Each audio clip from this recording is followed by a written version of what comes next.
2026 കേരള നിയമസഭാ തെരഞ്ഞെടുപ്പ് 2026 അടുത്തെത്തുന്നതിനിടെ സംസ്ഥാന രാഷ്ട്രീയത്തിൽ വലിയ ചർച്ചയായി മാറിയിരിക്കുകയാണ്. കമ്മ്യൂണിസ്റ്റ് പാർട്ടി ഓഫ് ഇന്ത്യ കൈക്കൊണ്ട പുതിയ സ്ഥാനാർത്ഥി നയം പാർട്ടിയുടെ സംസ്ഥാന സെക്രട്ടേറിയറ്റ് യോഗത്തിലാണ് നിർണായക തീരുമാനമെടുത്തത്. ദീർഘകാലമായി പാർട്ടി പിന്തുടരുന്ന 3 ടേം പരിധി എന്ന നയം ഇത്തവണയും കർശനമായി നടപ്പാക്കാനാണ് തീരുമാനം. ഈ നയപ്രകാരം ഒരേ വ്യക്തിക്ക് 3 തവണയിൽ കൂടുതൽ നിയമസഭയിൽ മത്സരിക്കാൻ അവസരം നൽകില്ല. അധികാരം ചിലരിൽ മാത്രം കേന്ദ്രീകരിക്കാതിരിക്കാനും പുതിയ തലമുറ നേതാക്കൾക്ക് അവസരം നൽകാനും വേണ്ടിയാണ് ഈ നയം നടപ്പാക്കുന്നത് എന്നാണ് പാർട്ടി വിശദീകരിക്കുന്നത്. ഈ സാഹചര്യത്തിലാണ് 6 സിറ്റിംഗ് MLA-മാർക്ക് ഇത്തവണ സീറ്റ് നിഷേധിച്ചിരിക്കുന്നത്.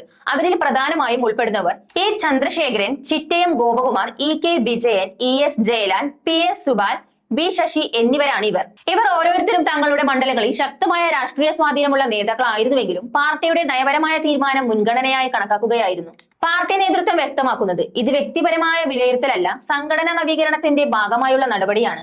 യുവ നേതാക്കളെ മുന്നോട്ട് കൊണ്ടുവരാനും പാർട്ടിയുടെ ഭാവി രാഷ്ട്രീയ തന്ത്രങ്ങൾക്ക് പുതുശക്തി നൽകാനും വേണ്ടിയാണ് ഇത്തരം തീരുമാനം എടുക്കുന്നതെന്നാണ് വിശദീകരണം. അതേസമയം മുതിർന്ന നേതാക്കൾക്ക് സംഘടനാ തലത്തിൽ മറ്റു പ്രധാന ചുമതലകൾ നൽകാനാണ് പാർട്ടി ആലോചിക്കുന്നത്. ഈ തീരുമാനം രാഷ്ട്രീയ രംഗത്ത് വ്യത്യസ്ത പ്രതികരണങ്ങൾക്കാണ് വഴിവെച്ചിരിക്കുന്നത്.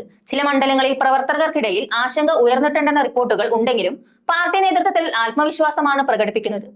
പുതുമുഖ സ്ഥാനാർത്ഥികളുടെ പ്രഖ്യാപനം അടുത്ത ദിവസങ്ങളിൽ ഉണ്ടാകുമെന്ന് പ്രതീക്ഷയിലാണ് രാഷ്ട്രീയ നിരീക്ഷകർ. ആകെ കൂടി 2026 നിയമസഭാ തെരഞ്ഞെടുപ്പിന് മുന്നോടിയായി CPI എടുത്ത ഈ തീരുമാനം തലമുറ മാറ്റത്തിനും സംഘടനാ പുതുക്കലിനും വഴിയൊരുക്കുന്നതായാണ് വിലയിരുത്തപ്പെടുന്നത്. ഇനി പാർട്ടി പ്രഖ്യാപിക്കുന്ന സ്ഥാനാർത്ഥി പട്ടികയും അതിനെ തുടർന്നുള്ള രാഷ്ട്രീയ നീക്കങ്ങളും സംസ്ഥാന രാഷ്ട്രീയത്തിൽ കൂടുതൽ ആവേശം സൃഷ്ടിക്കുമെന്നത് ഉറപ്പാണ്.